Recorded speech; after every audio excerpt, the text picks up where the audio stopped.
Join ForumIAS Academy, trusted by hundreds of toppers, including IAS Rank 1 Shruti Sharma.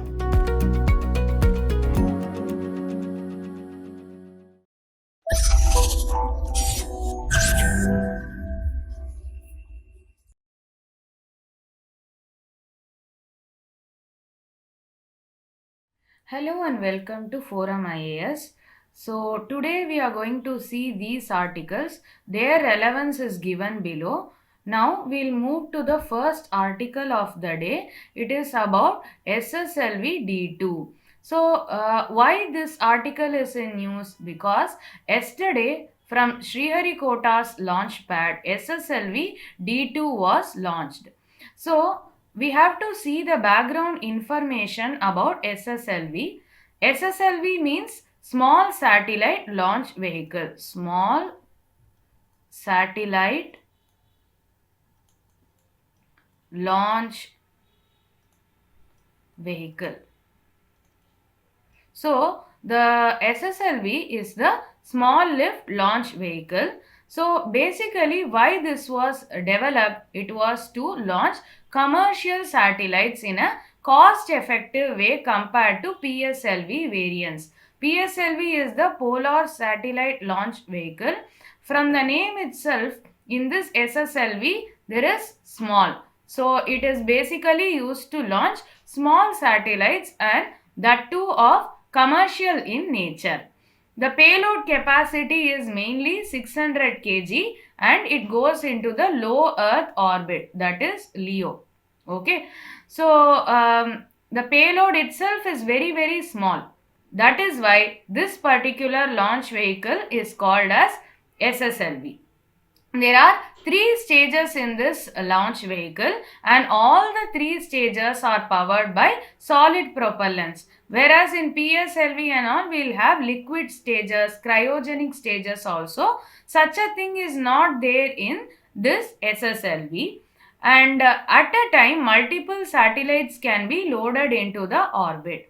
So currently, the launch which took place yesterday, right? So in that, what were the payloads? Earth Observation Satellites, that is EOS-7 satellite, which was developed by ISRO, and Janus-1 satellite, which was developed by US-based Antares company, and India's Azadi Sat-2, and it is from a Chennai-based startup Space Kids. Basically, small kids, that is school-going kids, developed this satellite. What is the significance of this? So basically in future the launch cost will come down because it is a small satellite launch vehicle, and there is also another concept called as turnaround time. So what is this turnaround time means? Once this launch is over, what happens? You have to make this launch vehicle ready for the next launch. So the turnaround time is the time taken between current launch and next launch. How much time it takes for this SSLV to be ready for the next launch, which is very less. And it is as less as 72 hours. Okay, so that is the main advantage of this SSLV. So it brings down the launch cost, and once it is ready in the next 72 hours, then it means the frequency or number of launches will escalate compared to previous. So if there are more number of launches, ISRO's revenue will also increase, right? Already the budgetary allocations are suboptimal. So earlier we also discussed in case of Shukrayan, right? The Venus mission Shukrayan, we discussed in our previous discussions. There it was mentioned that the budgetary allocations were low. That is why this mission is getting delayed. But in case ISRO is able to launch a lot of commercial satellites, the revenue will surge. So as a result of it, ISRO can finance its own projects. And in this also, India had partnered with US. Because of this commercial element present in SSLV, we will partner with foreign partners, and it gives rise to space diplomacy. These words and all we can use in our GS3 paper. These are keywords and it will give you much marks, and it will act as a tech demonstrator. It will demonstrate our capability, and the technology from this can also be used in future missions. But the problem with SSLV is that the reliability hasn't yet been proved. PSLV is the workhorse of ISRO. So it has been used for many launches. But similarly, SSLV's reliability hasn't been proved. Let us hope that it will be proved with upcoming launches. And space debris will shoot up. Why? Because there are too many launches, and as a result, space debris will shoot up. So in this particular article, we saw about SSLV, what are its advantages, what are its disadvantages. Now we will move to the next article. It is a discussion on police reforms. Okay, so why we are discussing on police reforms is that recently there was a All India Conference of DGPs and IGs, and whatever was discussed in this came to public domain also. In that context, Mr. M.K. Narayan, who was the former chief of Intelligence Bureau, he has written this article. So basically, he is saying that whenever these higher brass of police meet, there has to be discussions on some futuristic themes, that is emerging themes like cyber crime, dark web, crypto, maritime security, threat from drones, and from unchecked social media. So these are all the emerging issues, and there has to be discussions on these. Apart from the traditional problems that are discussed, that is left-wing extremism or Naxalism, then counter-terrorism, drug trafficking, border issues, these are traditionally discussed, but these issues must also be discussed along with the traditional issues. Okay. Moving on, so in this century, that is the 21st century, security problems will grow at an exponential rate. So there is a lot of dynamism in this century, and as a result, security problems will also become very diverse, and the police force must be very much capable to address this kind of problems that are arising. So it requires greater innovativeness, agility. Agility is the ability to move fast. They have to be quick in their thinking and in their acting. So in order to deal the emerging problems with greater innovativeness and agility, there has to be demonstration of new cognitive skills. So these cognitive skills, cognition is understanding. We have to better understand the swift technological change, rise of data war fighting, and the police force should understand quickly and act with agility. That is what the author is saying. And the decision making itself, that style itself, has to undergo a fundamental change. And in order to facilitate all this, there has to be purposive discussion.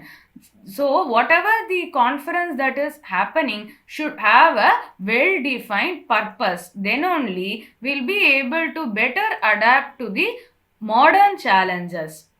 So what happens is, most often our security forces focus on terrorism. They spend their energy in combating. As a result, law and order issues are taking a back burner. These days there are angry, unruly mobs. We saw during the Shaheen Bagh protests also, this kind of mob culture was evolving. So in order to deal with this, police need fresh set of skills. It's not just about technology. Technology is not a be all end all of policing. Okay, it also requires more skills to deal with this kind of problems. So the author is saying just the AI technology won't help. You need better psychological understandings of agitating mob, and you should make the mob themselves understand their own weakness. But this is not inbuilt, and it requires skill.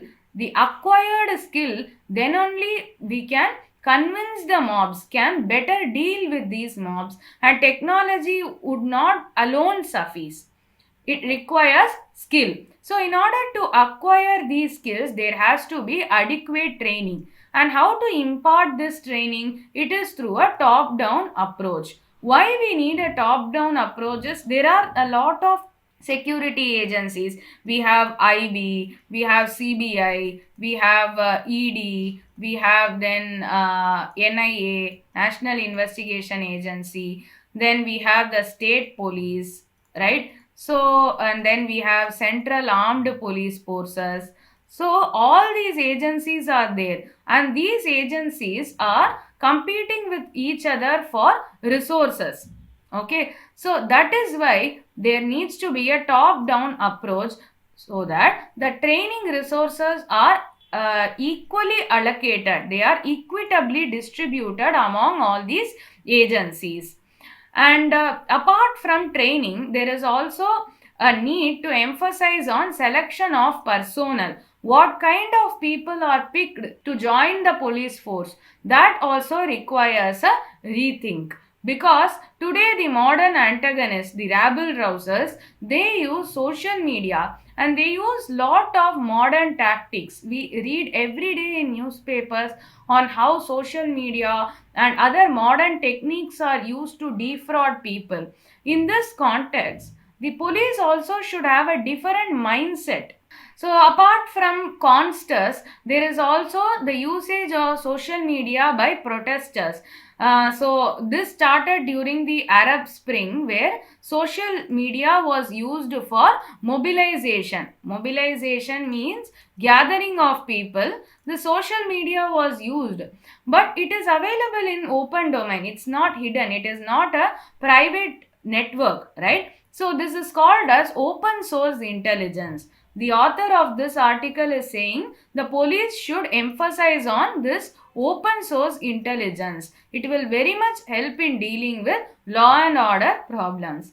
And apart from this, there are multiple security agencies. Some are there for investigation, some are there for intelligence gathering. Say, for example, state police does the investigation, NIA does the investigation, IB does intelligence gathering. So there are multiple security agencies, but he is saying that these agencies are working in silos, they are working in isolation, and there is no common purpose, that is lacking. So in this context, if there has to be any conference for DGPs and IGs, it has to be in two levels. So there should be a top level conference where only policy issues are discussed, and a separate conference should be there for specialists, so that the methodology, techniques, newer skills, all these things we discussed here, right, that will be discussed. So in this way, the author is giving suggestions for police reforms.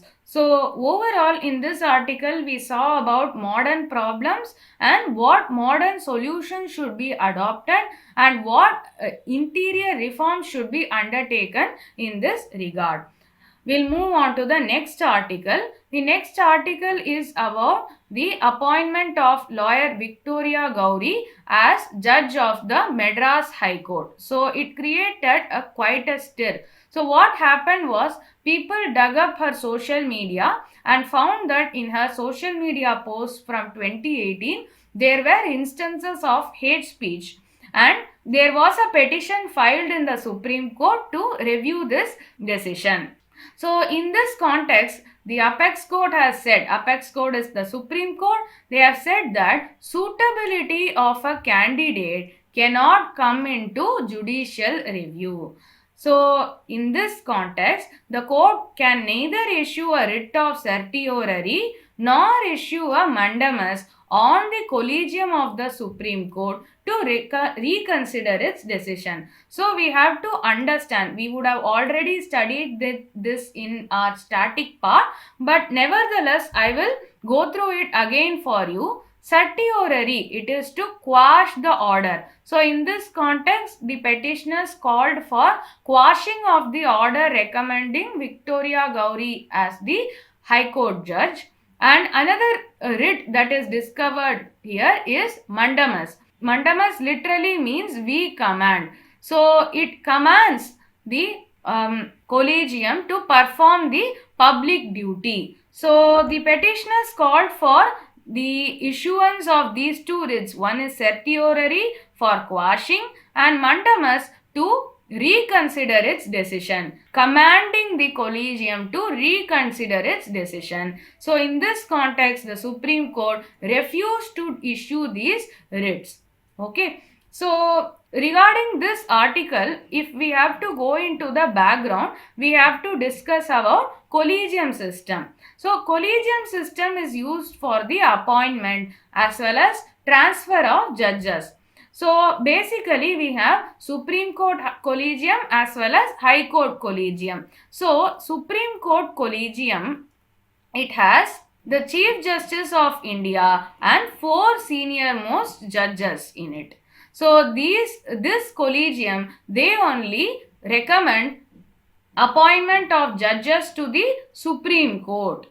So basically in this case, the bench is talking about two things. One is suitability and another one is eligibility. The lawyer in question who was elevated to judgeship, she fulfilled the conditions of eligibility, and the conditions of eligibility are given in Article 217 Clause 2 of the Constitution.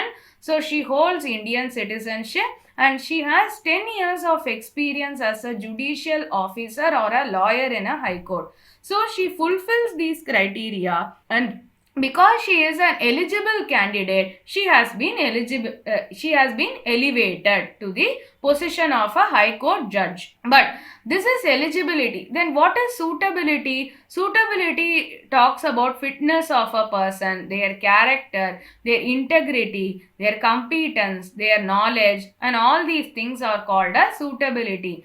This judge, Judge Victoria Gauri, she acted as an acting judge, and her activities were open to the public. So from that, the suitability of this candidate can be discovered, and there is no need for quashing the order which called for elevating this lawyer to the position of High Court judge. So coming to the static part of this article, how is a High Court judge appointed? In our earlier discussion also we have discussed this, but nevertheless we have to talk about the constitutional provisions regarding this. So Article 217 says that the judge of a high court is appointed by the president in consultation with Chief Justice of India, the CJI, the governor of the state. So the constitution itself says only this much.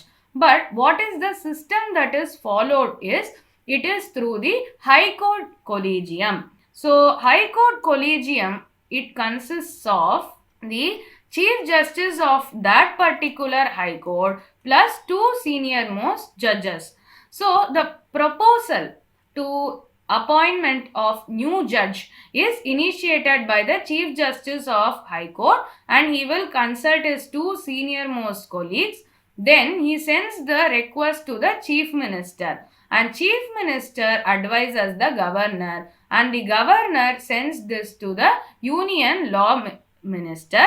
Union Law Minister forwards this to the Supreme Court Collegium, and finally they will also weigh in with their thoughts on this elevation. So this is how a High Court judge is appointed. In regards to this article, we learnt about the writs of certiorari and mandamus.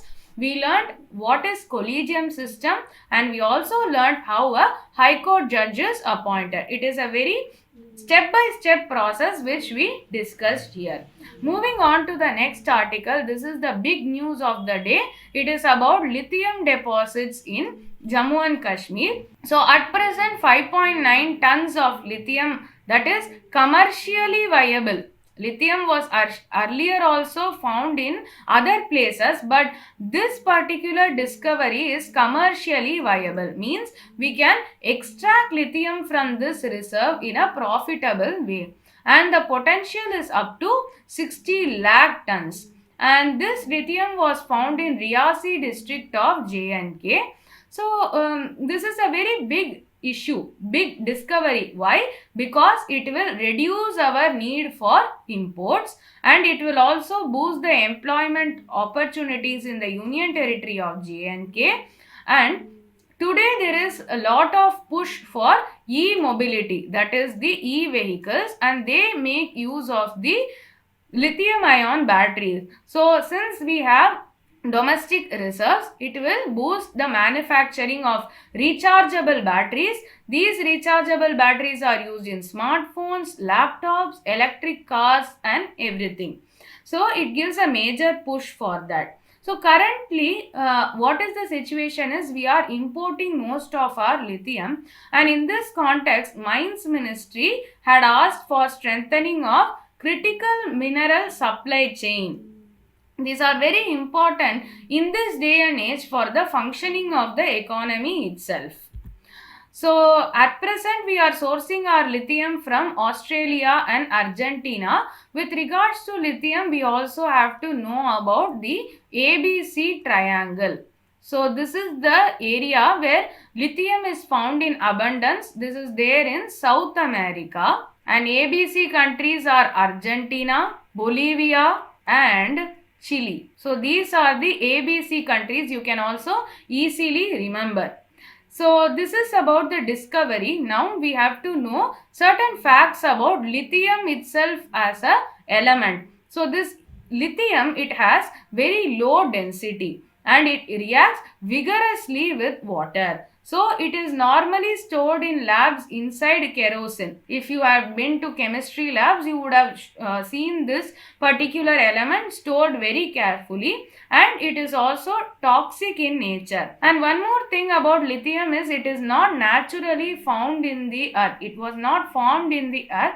It is formed as a result of supernovae. Supernovae are the bright stellar explosions, and as a result only lithium is formed, and so it is called as a cosmic element also. So this lithium is important for manufacturing of lithium ion battery, and it has basically revolutionized electronic communications, and it is so very important that in 2019 Nobel Prize in Chemistry was awarded for the discovery of lithium ion battery to these scientists, Whittingham, John Goodenough and Akira Yoshino. So that much important lithium is in today's day and age. So this is very important news from exam perspective as well as for India as a country also. Moving on to the next article of the day, it is about the religious practice of Dawoodi Bohra community. So what happened was, the leaders of this community, they excommunicated a member. Excommunicate means to banish a member, to oust a member from the community. So whether it is permissible within the limits of the constitution, that is what is in question. So can it be considered as a protected practice under the constitution? So the through the right to freedom of religion, the constitution protects certain practices. Can this practice of excommunication be considered as a protected practice? And this especially comes under Maharashtra Protection of People from Social Boycott Act of 2016. So the social boycott is to excommunicate a person, to make a person run away or make a person move away from a community. Normally in Kap Panchayats, this kind of excommunication or banishing happens, and in this context this Maharashtra Social Boycott Act was enacted. So this is different from untouchability. Untouchability is a social practice which originated as a result of caste system.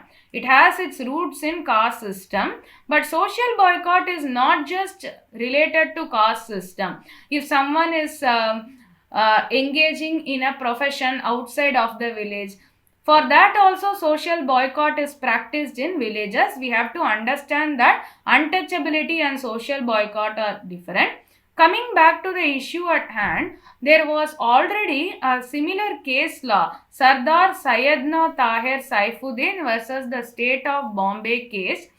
in 1962 there was a judgment about this excommunication practice of the Dawoodi Bohra community. So in that judgment they said that so this Dawoodi Bohra community, it has the right to manage their religious affairs according to Article 26 Clause B of the Constitution. So this 1962 judgment also talks about Article 21 and Article 26 Clause B. Article 21 is right to life and liberty, right?